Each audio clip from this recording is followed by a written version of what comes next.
الله وبركاته.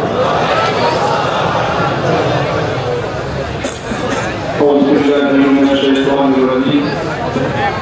بسم الله الرحمن الرحيم.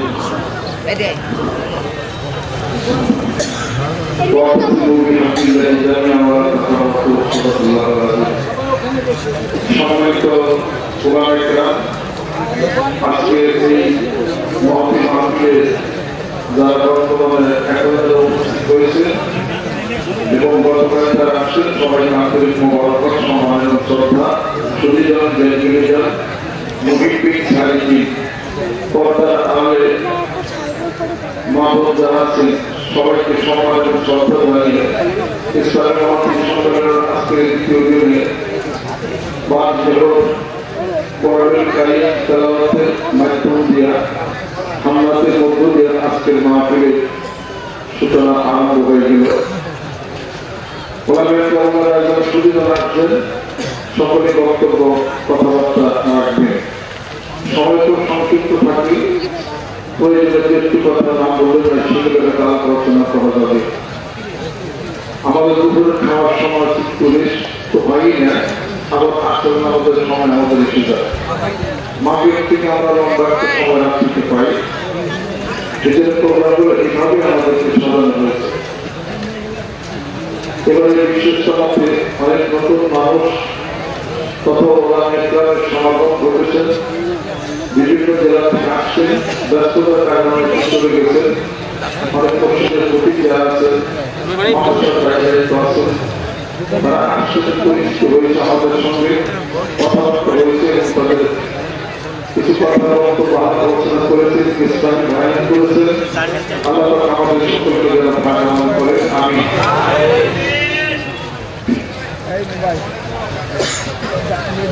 আজকে দ্বিতীয় দিনে এই মাহফিলে একটা মাহফিলে অনেক মানুষ থাকে, অনেক কষ্ট থাকে। সব প্রশ্নের উত্তর দেওয়া সম্ভব, সব প্রশ্নের উত্তর দেওয়া সম্ভব না। অবসর সময়ে আমরা যদি অন্তত পক্ষে বাংলা ফিরিপো যদি আমরা করি, ওটার মধ্যে সব উত্তর পাওয়া যাবে। আর উত্তর দিকে অনুযায়ী নিজের জীবনকে পরিচালনা করার জন্য হাতে শিরিক করতে হবে। আল্লাহ পাক যে কোরআনুল কারীম নাযিল করেছেন, আল্লাহ নবী সাল্লাল্লাহু আলাইহি সাল্লাম তার হলো বাস্তব প্রমাণ, বাস্তব কোরআন। সুবহানাল্লাহ। আজকে গোটা বিশ্ব পৃথিবীর বুকে ইসলামের দাওয়াত চলছে, খেদমত চলছে, মেহনত চলছে। ইসলামী শাসন ব্যবস্থা প্রতিষ্ঠা করার জন্য জানমালকে কুরবান চলছে, রক্ত দিতেছে, অন্যায় কাজের প্রতিরোধ করে তুলে আল্লাহ এবং আল্লাহ রাসূলের নামে প্রকৃত জিহাদ করে, কেউ বাধ্যবাধকতা করে, বিভিন্ন মতবাদ, বিভিন্ন কাজ গোটা বিশ্ব পৃথিবীর বুকে এই কাজ করছে। শান্তি চাই কারা? হাত ধরা।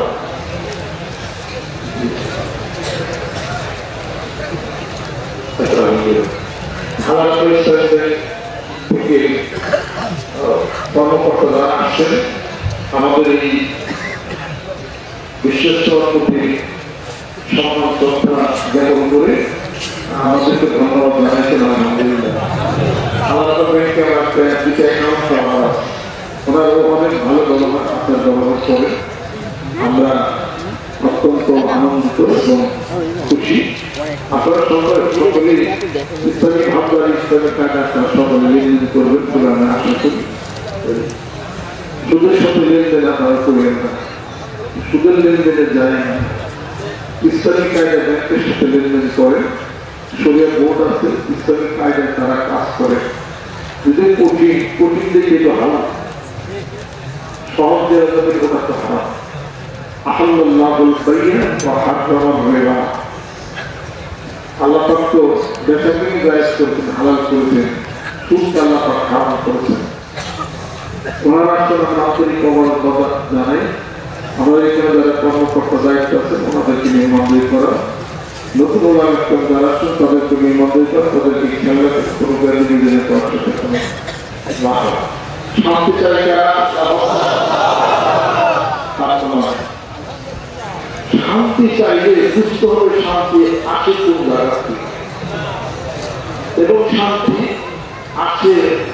কিভাবে পত্রিকাকে শান্তি উৎসব করতে হবে, শান্তি প্রতিষ্ঠা করতে পারার দায়িত্ব পৃথিবীর এই দুনিয়াতে বাংলাদেশে তা জানতে হবে। ঘরের মতো বন্ধুরা যদি মনে করে 6 লাঠি দিয়া 10 জন বীর পুরুষ দিয়া ঘরের মধ্যে সমান্তরাল বাড়ি দিয়ে সমান্তরাল ঘর পেয়ে খেলে নেবে, তারপরে যে তার কাপড় বদলার কথা তাকে পেয়ে অন্ধকার জায়গায় অন্ধকারে থাকছে, কথা ঠিক গেলে অন্ধকার কি যাবে, অন্ধকার কি যাবে। 10,000 টাকা যদি ব্যয় করেন, গুলাগুলি করেন, লাঠিতে যদি পাইয়া ঘরে অন্ধকার দূর করা সম্ভব হবে না। 5 টাকা ব্যয় করে একটা মেসেজ থাকি, একটা মেসেজ থাকি মোমবাতি জ্বালা সব অন্ধকার শেষ। মারামারি করা লাগবে না, কিলেগিরি করা লাগবে না, লাঠিটা বাইরে করা লাগবে না, অন্ধকার চলে যাবে। আপনি এটা না যদি তাহলে মারামারি হবে, জীবন অন্ধকার হবে। যদি পাঞ্জাবিতে ময়লা হয়ে যায়, হাতে যদি ময়লা হয়ে যায়, এটা 10,000 করে 1,300 পাবে না, আর 6,000 আইটেম কুচি করে পুজে এই শাক আর পাঞ্জাবির সমস্ত ময়লা দূর হয়ে যাবে। যেহেতু আইটেম কুচি করলে ভূত দূর হয়ে যায়, দিন দূর হয়ে যায়, পাঞ্জাবির ময়লা দূর হবে না। কথা ঠিক আছে, দূর হবে। আল্লাহ বলছে, হে মানুষ, আমরা তার কিরম জ্ঞান নাই, তোমার জ্ঞান দিচ্ছিলেন, জ্ঞান দিয়ে সাবান বানিয়েছিলেন, সাবান লাগালা, সাবান লাগাইলে পাঞ্জাবির ময়লা শাড়ির ময়লা হবে, আইটেম বুঝতে করলে শাড়ির ময়লা হবে না, যেখানে যেতে হবে ওই পাঁচ পুনরায় করতে করতে ভিতর অন্ধকার হয়ে গেছে, কলের মধ্যে কালো কাজ করে গেছে, আমাদের হৃদয় নাই, আল্লাহ নাই, কালাম নাই, দেশাগ্রস্ত হয়ে জীবনটা বিপন্ন হয়ে গেল। দুই মনে করে 6টা লাখ সারা, 2টা স্যান্ডেলিংয়ের সারা, আর একদিকে বলাইয়া খাইলে কলম পরিষ্কার, যেহেতু খাওয়া পরিষ্কার, অতএব খাবার খেলে কলম পরিষ্কার হয়ে যাবে। কথা ঠিক কিনা হবে? কলম পরিষ্কার করার সারা কি?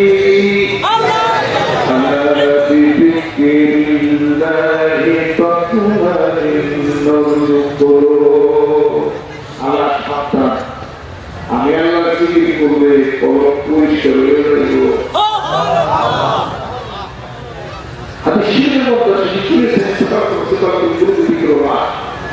প্রত্যেকটা জিনিস যদি জঙ্গলে জল পরিষ্কার করার মধ্যে থাকে, কলম যদি ঘোরার কারণে অন্ধকার হয়ে যায়, তার গুলো পরিষ্কার করার জন্য আল্লাহর জিকির করে বিশ্বাস করে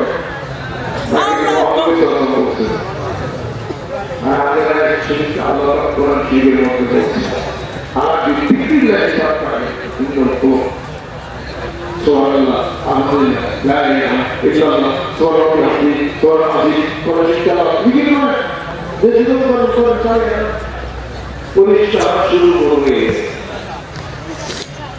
শান্তি আসবে জায়গায়, জায়গাটা ঠিক করলে বাজার থেকে দুধ কিনা আনবে 10 কেজি, দুধ রাখবেন কোন জায়গা, বান্ধ তৈরি করবেন কিনা, বলে কইতেছেন এই তাড়াতাড়ি পাতিল দাও, কিছে আর কালকে অনুষ্ঠান আসছে, দুধ রাখতে হবে নাকি, আদালত দুধ কিনে আনবে, রাখুন কোন জায়গা, পাতিল দিন দিয়ে ঠিকঠাক করলো, দুধ কিনে রেখে জাল দেখছিল, পাত্র যদি ঠিক না হয় দুধ রাখবেন কোন জায়গা, দুধ রাখবেন কোন জায়গা, পাত্র ঠিক করে আল্লাহ বিক্রি করে কলমটাকে খালি করেন, এখানে দুধ রাখা যাবে, সেই দুধের নাম কি? রাসূলের মহব্বত, আল্লাহ ভীতি, খোদার ভীতি ওখানে জানা হবে, রাসূলের মহব্বত সেখানে জানা হবে, তবেই মানে পরিপূর্ণতা হবে।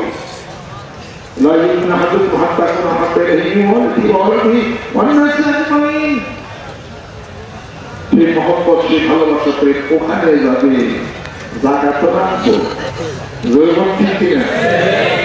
সেই শান্তির ধারা শান্তি পানি প্রবাহিত হচ্ছে গোটা বিশ্ব পৃথিবীর মুখে। কোথা থেকে সুদূর মক্কা মদিনার পথে আমি রাহি মুসাফির, বিরাজে রোজা মুবারক কথা মোর প্রিয় নবীজি, সুদূর মক্কা মদিনার পথে আমি রাহি মুসাফির। ওই মদিনা থেকে মুসাফির, যেরকম সুবহানাল্লাহ, ওখান থেকে শান্তি আছে, শান্তি প্রবাহিত হয়। তাহলে শান্তির সাগর কোন জায়গায়? মদিনা মুনাওয়ারা। আসতেছে শুধু খালি ওখান থেকে। কিভাবে তিনি শান্তি প্রতিষ্ঠা করেছেন, এই শান্তির বাতাস প্রবাহ করেছেন মহানবী সাল্লাল্লাহু আলাইহি ওয়াসাল্লাম তার জীবন দর্শন, জীবন কর্ম, জীবন শৈলী এবং সাহাবা তাদের জীবন ধারা নিজের জীবনে বাস্তবে রূপ দেয়, তবেই শান্তির কথা সমাজের বুকে বলা যাবে। শান্তি শান্তি করলে কোনদিন শান্তি প্রতিষ্ঠা হয় না। অন্ধকার দূর করার জন্য লাঠিটার বাইরে অন্ধকার দূর হবে না, ম্যাচের কাঠি লাগবে। শান্তি প্রতিষ্ঠা সমাজে করতে গেলে শান্তির প্রবাহ আসে যে জায়গা থেকে তার জীবন ব্যবস্থা আপনার জীবনে প্রতিষ্ঠা রূপ করে নিজে শান্তিপ্রাপ্ত মানুষ হইয়া শান্তির কথা বলতে হবে, তবেই শান্তি প্রতিষ্ঠা হবে। জ্ঞান না করে ধ্যান করতে শিখো, আসল তার জীবনের ধ্যান নাই, তার জীবনের জ্ঞান নাই, তার জীবনের জ্ঞান নাই, তিনি হল জ্ঞান পাখি। জ্ঞান পাখি মানুষ কখনো মহাত্মার সন্তানের মধ্যে ক্ষতি হতে পারে না। তবে জ্ঞান কম করো, ধ্যান করো, জ্ঞান নাই কিছুই নাই। আপনাদের কথা আমার ভালো আজকে দেখেন 1927 সালে ভারতের সাহারানপুরে প্রথমে তবলিগ জামাতের গোড়াপত্তন হল ওনার নেতৃত্বে ইলিয়াস কান্দরী রহমতুল্লাহ বাকের রহমতুল্লাহ। তিনি তার তবলিগ জামাতের প্রাতিষ্ঠানিক যোগদান করলেন, ইলিয়াস কান্দরী রহমত প্রতিষ্ঠা করলেন। 1927 সালে সাহারানপুরে আরম্ভ হল তবলিগ জামাতের মূল কার্যক্রম। 1946 সালে টাকরাইলে এখানে তবলিগ জামাতের মার্কাজ প্রতিষ্ঠা হয়ে গেল। 1947 সালে বঙ্গভঙ্গ যখন হল, তারপরে এই তবলিগ জামাতের এই কাজ পৃথিবীর বিভিন্ন জায়গাতে ছড়াই গেল, বাংলাদেশে ছড়াই গেল, ভারতের ভোপাল ছড়াই গেল, বিভিন্ন জায়গাতে ছড়াই গেল। এরপরে তাদের মধ্যে একটা লটারি হলো, সেই লটারিতে তবলিগ জামাতে কোন জায়গায় হবে সেই স্থান নির্ধারণের জন্য লটারিতে উঠে গেল বাংলাদেশ, লটারিতে উঠে গেল তবলিগ কোরআন মনি। তদানীন্তন পাকিস্তান সরকার 1967 সালে তবলিগ জামাতের জন্য সেই জায়গা বরাদ্দ করবেন। তারপরে বঙ্গবন্ধু শেখ মুজিবুর রহমানের সময়ে তিনি এই 160 একর জায়গা তবলিগ কোরআন মনির এই জায়গা লিখিত ভাবে তবলিগ জামাতকে বন্দোবস্ত করে দিলেন। ইতিহাসকে বিকৃত করা যাবে না, যে যতটুকু করছে তার অবদানের কথা সেটা বলতে হবে। আমি দল পার্টির কথা বলি না, তাদের জন্য যে যেটা করছে সেটা বলতে ইতিহাস চলে না। তাহলে পরে 1927 সালে প্রতিষ্ঠা হয়ে আজকে 2018 সালে একবার তবলিগ জামাতে বাড়ানো গেল সাতপন্থী জুবাইরপন্থী। 1918 সালে একবার বাড়ানো হয়েছে, মনে আছে? এক সাত গ্রুপ জুবাইর গ্রুপকে একরামুল মুসলিমিন করছে, জুবাইর গ্রুপ সাত গ্রুপকে একরামুল মুসলিমিন করছে। ভালো লাগছে কি দিয়ে? হাত দিয়ে লাঠি দিয়ে। এবার 1918 সাল থেকে এই পর্যন্ত কয় দফায় বিশ্বশ্রম পরিচালিত হওয়ার পরে প্রথমে হয় জুবাইর গ্রুপ, শেষে হয় ছাদ গ্রুপ। পরবর্তী ক্ষেত্রে ছাদ গ্রুপ যখন শেষে করে তাদের বিভিন্ন সমস্যা হয়। আগে এক গ্রুপ মাটির করে যাওয়ার পরে বাথরুম ল্যাট্রিন টয়লেট সমস্যা হয়, তারা আবেদন করছে এবার আমরা প্রথম দিয়ে করবো। সেটা নিয়ে আমার 2024 সালে হয়ে গেল আরেকটা মারামারি। এইখানে এক রকম মুসলিম একটু জোরদার বেশি, জোরদার হাতে 4 জন মারা গেছে। বক্তব্য নেই, যারা মারা গেছেন তার সুবিধা পেয়েছেন, আর যারা মারছেন তার কোন দল জানি জানি না, আল্লাহ ভালো। তবে যারা মারা গেছেন তারা শহীদ দল। তবে এইটা কথা ঠিক, আমরা বলতে পারি প্রায় 2:30টার সময় যখন কোনো জায়গায় কাউকে হামলা করা হয় অতর্কিত, এটা একটা খুন খারাপের পর্যায়ের মধ্যেই পড়ে। প্রায় 2:30টার সময় কখনো কাউকে হামলা করে মারা যাবে না। সেই হামলায় যেটা পড়ার কিছু মানুষ মারা গেলেন। অনেক এবারে মুসলিমদের খুব সুন্দর 2018 সাল থেকে পড়ে, এবার একটু ভালো হয়েছে। আগে 2025 সালে শান্তি হয়েছে। আপনারা শুনে কিয়ামত পর্যন্ত এই মারামারি শুরু মনে হয় আল্লাহ ভালো। এইটা কোনদিন এটা সামনে নাই,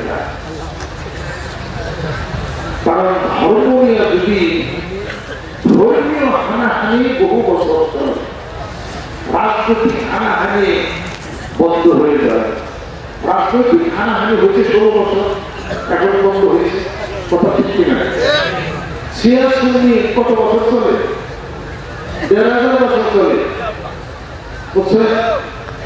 1,500 বছর চলে সিয়াসত নিয়ে। সিয়ামের সুন্নিরে সুন্নি মানে সিয়াম, এটা বলা হয় ধর্মীয় হানাহানি। পাকিস্তানে বন্ধ হয়েছে, বুঝলেন না? পাকিস্তানে বন্ধ হয়েছে, হয় না, চলছে যেমন আনন্দ দেখছেন কি আরো দেখছেন। তবে বন্ধ হোক এটাই কামনা করে, কথা ঠিক কিনা? আমরা সমালোচনা করি না। আমি বলতে চাই শান্তির ধারা যেখান থেকে আসবে ওই শান্তির ধারাকে ব্যাহত করছে বিজয়ী এই মারামারি। ওই শান্তির ওই ধারায় চলে আসেন ইলিয়াস রহমতুল্লাহ, জাকির রহমতুল্লাহ, তিনি সাহেব, তাদের পীর সাহেব ছিল, তারা বায়াত করেছেন। আপনারা কেন বায়াত পাচ্ছেন? আপনারা বায়াত পাচ্ছেন কেন? গলত জগতের জিকির আপনারা কেন পাচ্ছেন?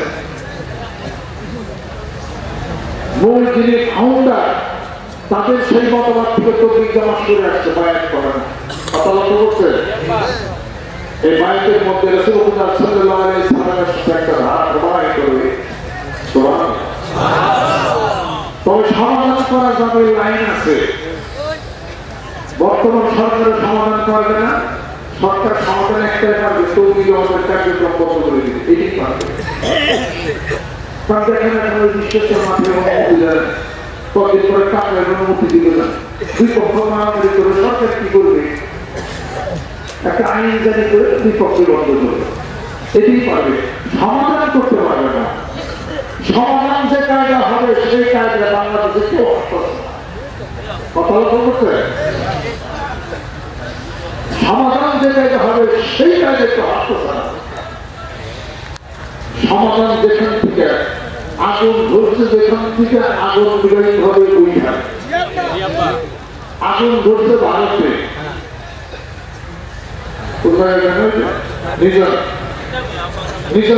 নিজামুদ্দিনে, ওখানে আগুন ধরছে।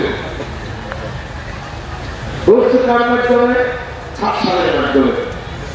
ওনার বিরুদ্ধে ফতোয়া দিচ্ছে সারা পৃথিবীর সর্বোচ্চ বিদ্যাপীঠ হাজেরা আজ দারুল দাওয়াত মাদ্রাসা থেকে ওনার বিরুদ্ধে ফতোয়া দিচ্ছে। বাংলাদেশে আগুন কোনোদিন নিতে না। 7 সাল হুজুর দারুল মাদ্রাসা যাবে, যে ফতোয়া দিচ্ছে, ফতোয়া আছে আমাদের কাছে, পৃথিবীর সব জায়গায় ফতোয়া আছে। সেই ফতোয়া কি কারণে, কি কথার কারণে আমার সাথে সমস্যা হয়েছে, দারুল মাদ্রাসার উপর মৌলানা আলেমরা পৃথিবীতে নেয়। সারা পৃথিবী হলো হেড যেমন মাদ্রাসা, ওই মাদ্রাসা থেকে ওনারা নতুন করে আবার ওনার পক্ষে ফতোয়া দিবে, সেই ফতোয়া ছাড়তে আনতে হবে, আমরা এরপর দেওয়ার মাদ্রাসাকে বলবে এত তারিখে আপনার বিরুদ্ধে ফতোয়া দেওয়া হয়েছিল যে সমস্ত কারণের জন্য, সেই কারণ থেকে আপনি যেহেতু রুজু করেছেন অথবা তওবা করেছেন অথবা এখন আর নাই সমস্যা, নতুন করে ফতোয়া দেওয়া হলো যে শুদ্ধ। এই ফতোয়া যখন দেওয়ার থেকে আসবে ওরা নিশ্চয় পৃথিবীতে শান্তির বাতাস প্রবাহিত হবে এবং এই মারামারি এই সমস্যার সমাধান সাথ নিজে করতে পারে, উনি ছাড়া পৃথিবীর কেউ পারবে না। এবং যত মারামারি হবে, যত খোঁড়াখুড়ি হবে, সমস্ত কিছুর দায় দায়িত্ব ছাড়তে হবে। ওনারও সুবিধা আছে, আমরাও যাইনি, আমরা এত বুঝি কিছু, এত আইন বুঝি, এত হিসাব করতে বুঝি, কি হয়েছে না হয়েছে। দেওয়ার মাদ্রাসা থেকে ওনার বিরুদ্ধে ফতোয়া দিচ্ছে, ফতোয়ার বিপরীতে উত্তর করতে হবে, আরেকটা ফতোয়া দিতে হবে, কথা ঠিক কিনা? সেই ফতোয়ার মাধ্যমে বাংলাদেশে শান্ত প্রবাহিত হবে। কোন গুরু আমরা দেখতে চাই না, এক মাঠে এক জায়গায় বসে আগের মতো তবলিগ আমাদের কাজ হবে। আর যদি তার না হয় তাহলে পরে এই দুই গ্রুপের মাঝখান দিয়ে তৃতীয় পক্ষ বিজয় লাভ করবে, বাংলাদেশে অস্থিতিশীল পরিস্থিতি সৃষ্টি হয়ে যাবে, তৃতীয় পক্ষ বিজয় লাভ করবে। সারা বাংলাদেশে জঙ্গিবাদের উত্থান্ত হয়েছিল না, নিজে মুসলমান ছেড়ে বলছে বাংলাদেশ শান্তিপ্রাপ্ত হোক, বাংলাদেশ ভালো থাকুক, অনেক বেশি হতে না চায় না, তারা দুই গ্রুপের পিছনেই তারা লাগবে, বিশাল হেজিটেশন সৃষ্টি করবে, রক্তক্ষয়ী সংঘর্ষ করবে, করে একটা সমস্যা সৃষ্টি বাংলাদেশে করবে। এইটা সমস্যার সমাধানের কত ছাত্র তৈরি করতে পারে। অতএব ছাত্রপন্থী যারা আছেন তাদেরকে আমি বলি, আপনারা বাংলাদেশের চাপের সৃষ্টি না করে আপনারা ভারতের শাসকের চাপে, আপনি এখানে রাত্রিতে আপনারা হামলা করতে গেছেন, হামলা করে সাক্ষাৎ না করতে পারবেন, কখনোই পারবেন না। চরমনের হুজুরে আপনাদের বিরুদ্ধে লক্ষ জনতায় নামবে, এরপরে 25,000 কমি মাদ্রাসার হুজুর যারা আছে, হেফাজত ইসলাম, খেলাফত আন্দোলন, খেলাফত মসজিদ, বাংলাদেশ খেলাফত মসজিদ, আল্লাহ মোহাম্মদ হক সরকারে, বাংলাদেশ সরকারে হাজার হাজার তৌহিদবাদী জনতা যারা জানে এটা আকীদাগত ব্যাপার, বিশাল পক্ষ তাদের ভিতর থেকে ঢুকে রয়েছে, বিশাল জনতা একসাথে আসছে, সাতটা কোনদিন আপনার গ্রুপের লোকটা কখনই পাওয়া যায়, কোনদিন পারবে না, বাতাসের মতন দিয়ে যাবে। এটা আমরা বুঝতে পারেন না ঘটনা, এটা একটা ইমান আকীদার বিশাল পক্ষের ব্যাপার, তাদের গঠিত তাদের মধ্যে বেশি। সারা বাংলাদেশের সমস্ত কমি মাদ্রাসা যত শেখর হাদিস মহাসিন কোরআন সব ত্যাগ করছে, ছাত্ররা সব ত্যাগ করছে। তাহলে পরে তবলিগের মানে মারামারি রক্তকে সংঘর্ষ করবে, এরা শিখাই না, দরকার মানে বাঁধবেন, দরকার অন্য জায়গায় করেন, অথবা বাংলাদেশে করেন যখন যেগুলো সমস্যা না সেখানে করেন। আর ছাত্রপন্থী যারা আছেন তাদের অনুরোধ, তারা যারা সাথে করে যে আপনি সমাধান করেন, আপনার পক্ষে একটা ফটো আনেন যেমন মাদ্রাসা থেকে, যেহেতু আপনার বিরুদ্ধে ফটো দেওয়া হয়েছে, উনি যদি সমাধান করে সব ঠান্ডা হয়ে যাবে বাংলাদেশ। আর যদি তার না হয় তাহলে এই মারামারি, এই খুনাখুনি ভারতে শুরু হবে, এই মারামারি খুনাখুনি বাংলাদেশে শুরু হয়ে সমস্ত দায় দায়িত্বের ভাগ মুসলমানদের মধ্যে মারামারি কাটাকাটি, সমস্ত গুণের দায় দায়িত্ব ভাগ সব কিছু বহন করতে হবে। মানুষের সাধারণ এদেশের হক পরিকল্পন্থী এবং কমের মাদ্রাসার হুজুর যারা সবাই মিলে আছেন